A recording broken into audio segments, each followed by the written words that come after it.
Why are you so single? Why aren't you married? Why aren't you in a relationship? Why aren't you in the trend where everybody else is in? That's some of the questions where we have nowadays, where culture, where the trends are happening, and we tend to feel rushed. We tend to feel pushed in a way to be where everybody is in, like to be in the stage where everybody's at. But I just came to tell you, don't lose focus, whatever it is for you. And like in the word says, it says, love God above all things, as in Matthew 6:33, it says to seek God's kingdom and righteousness, and everything will come into place. So for those telling you, why aren't you doing this? Why aren't you that? And all that stuff.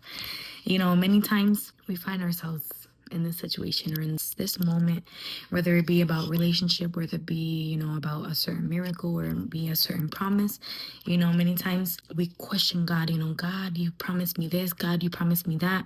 And maybe you're not seeing the fulfillment of his promise. Maybe you're not seeing the fulfillment of a certain miracle over your life. But today I want to encourage you. I want to push you, to do not don't lose focus, don't lose faith in God, because God is not, he's not a God, to lie.